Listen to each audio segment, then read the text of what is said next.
آج کا ہمارا ٹاپک ہے میر تقی میر کی غزل گوئی کا جائزہ۔ میر تقی میر، جنہیں خدائے سخن کہا جاتا ہے، شہنشاہ تغزل کہا جاتا ہے، اور اردو غزل کے میدان میں آپ کا نام سر فہرست نظر آتا ہے۔ اور یہ بھی کہا جاتا ہے کہ میر نے غزل کو جس طرح سے تراشا ہے، جس طرح سے پیش کیا ہے، ویسا کوئی نہیں کر پایا۔ میر اردو کے سرتاج شعراء میں تسلیم کیے جاتے ہیں۔ انہیں خدائے سخن اور شہنشاہ تغزل کے لقب سے یاد کیا جاتا ہے، کیونکہ صحیح معنوں میں غزل میر سے ہی بنی۔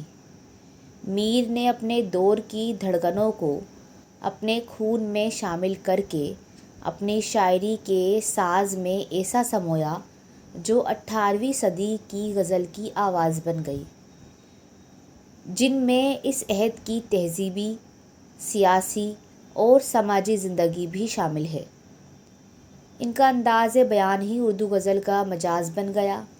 اس لیے ان تمام 200 سالوں میں آج تک اردو غزل کا مزاج وہی ہے جو میر کا مزاج ہے۔ اب ہم دیکھتے ہیں میر کی غزل گوئی کے اندر کون کون سی خصوصیات پائی جاتی ہے، کون کون سی خوبیاں پائی جاتی ہے، جس کی وجہ سے ان کی شہرت اتنی کمال کو پہنچی ہے۔ پہلی جو خوبی ہمیں نظر آتی ہے وہ ہے المیہ رنگ و آہنگ۔ علم، جس کا مطلب ہوتا ہے ماتم، یعنی ایک رونے دھونے والا ماحول، ایک ماتم والا یا ایک دکھ والا ماحول ہمیں کئی بار میر کی غزلوں میں ہمیں نظر آتا ہے۔ اردو شاعری کو درد و اثر اور سوز و گداز سے مالا مال کرنے والے شاعروں میں میر تقی میر کا نام اہم ہے۔ ان کے درد و غم کا سرچشمہ ان کی ذات اور زمانہ دونوں ہے۔ ان کی شاعری ایک دکھے ہوئے دل کی آواز اور جاگیردارانہ تمدن کی مجروح انسانیت کی کر رہا تھی۔ ان کی شاعری کو المیہ رنگ و آہنگ ان طوفانوں نے بخشا تھا جن سے وہ ذاتی زندگی اور اپنے ماحول دونوں میں گزر رہے تھے۔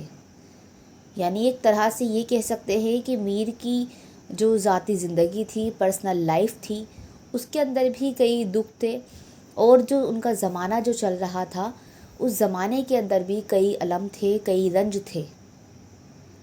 سایہ پدری سے بچپن میں ہی محروم ہو گئے، یعنی ماں باپ کا سایہ، ماں تو پہلے ہی نہیں تھی اور باپ کا سایہ بھی بہت چھوٹی عمر میں گزر گیا۔ اپنے بھائیوں اور رشتہ داروں کی سرد مہری نے دکھوں میں اضافہ کیا۔ نادر شاہ اور احمد شاہ ابدالی کے حملوں نے دہلی کی اینٹ سے اینٹ بجا دی۔ ان تمام اندرونی اور بیرونی، یعنی یہ جو تمام اندر کے اور باہر کے حادثات تھے، انہوں نے میر کو بری طرح سے متاثر کیا۔ ان کی شاعری اسی شکست زندگی کا ماتم ہے۔ عشق کی ناکامی نے ان کی غم پر اور گہرا اثر ڈالا ہے اور گہرا قہر ان کے اوپر توڑا ہے۔ اسی آفتاب غم نے پھوٹنے والی کرنوں کا المیہ رقص ان کی شاعری میں ملتا ہے۔ یعنی یہ جو سارا ماحول جو بنا ہے ان کی زندگی کے اندر دکھوں کا، ان سب چیزوں کا عکس جو ہے وہ ہمیں نظر آتا ہے میر کی شاعری کے اندر۔ ان کے اشعار کی داخلیت کو فراق نے بھیتری چوٹ کہا ہے۔ فراق کے کہتے ہیں کہ ان کی جو شاعری ہے وہ ایک بھیتری چوٹ ہے، ایک اندرونی چوٹ ہے۔ جیسے کہ کچھ اشعار دیکھیں: دیدنی ہے شکستگی دل کی، کیا عمارت غموں نے ڈھائی ہے، آنکھوں سے جو پوچھا حال دل کا، ایک بوند ٹپک پڑی لہو کی۔ تو ان اشعار میں ہم ان لائنز کے اندر ان کی درد کو، ان کے کرب کو محسوس کر سکتے ہیں۔ دوسری جو خوبی ہے میر کی وہ ہے حسن و عشق کے موضوعات کا بیان۔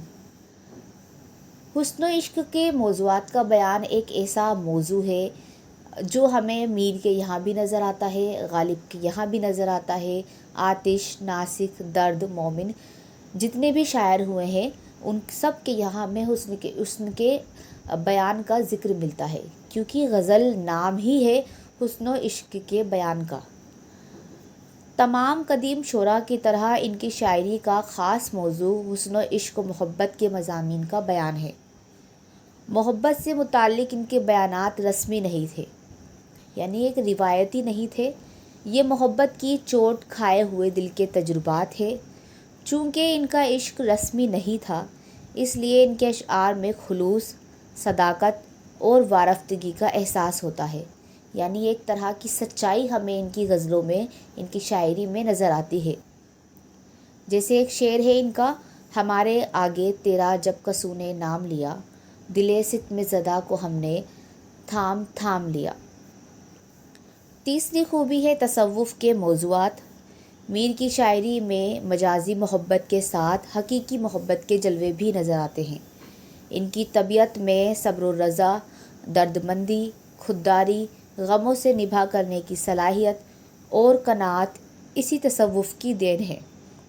چنانچہ دنیا کی بے ثباتی، انسانی عظمت، خودداری اور فلسفہ وحدت الوجود جسے تصوف کے موضوعات کا بیان ہمیں میر کی شاعری میں کثرت سے ملتا ہے۔ ان کا یہ ایک شعر آپ ایگزام میں ڈال کر آئے کہ بے خودی لے گئی کہاں ہم کو، دیر سے انتظار ہے اپنا، یا پھر اس کے علاوہ آپ یہ شعر ڈال سکتے ہیں: عشق ہی عشق ہے جہاں دیکھو، سارے عالم میں پھر رہا ہے عشق۔ چوتھی جو خوبی ہے وہ ہے پیکر تراشی۔ پیکر تراشی کا مطلب ہوتا ہے لفظوں کے ذریعے کسی تصویر کو بنانا۔ لفظوں کے ذریعے تصویر بنانا پیکر تراشی کا نام ہے۔ یہ میر کا وصف خاص ہے، یعنی ایک بہت ہی اہم خوبی ہے۔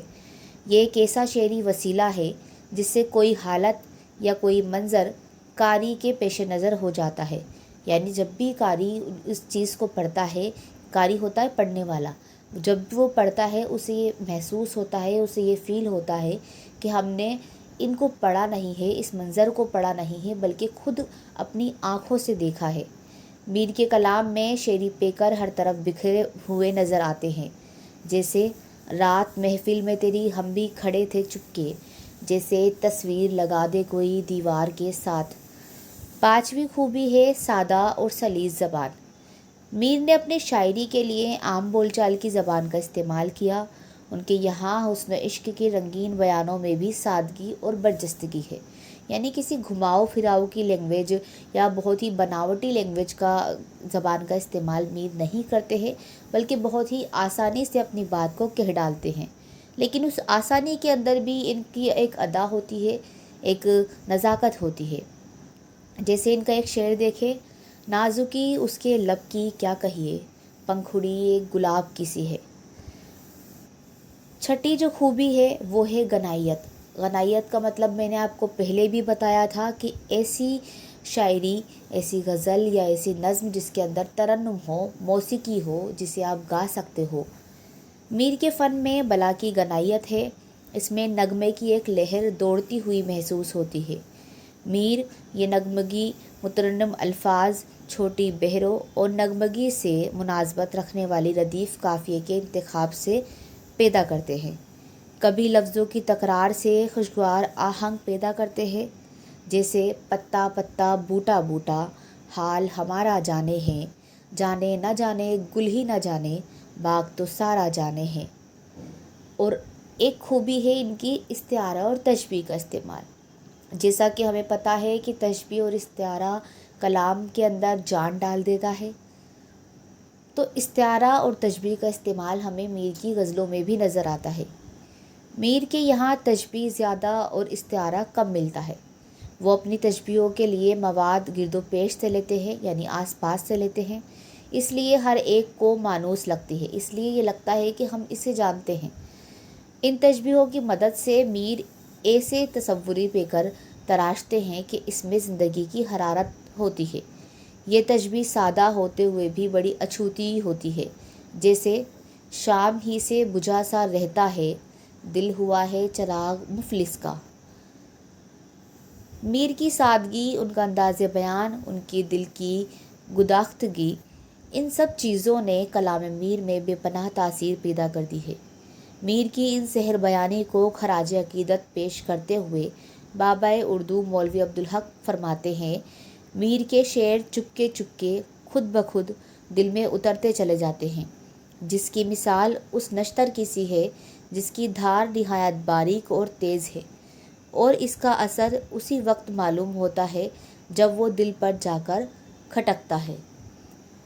اور ایک بات یہ کہ میر اگر آپ کے سلیبس میں ہے تو میر کی غزل گوئی 100% آپ کے ایگزام میں آنے والی ہے، اسی لیے آپ اس سوال کو بہت ہی اچھے سے نوٹس بنا کر کے پریپیئر کر لیں، تیار کر لیں، تاکہ آپ کو کوئی آگے دقت محسوس نہ ہو۔ شکریہ۔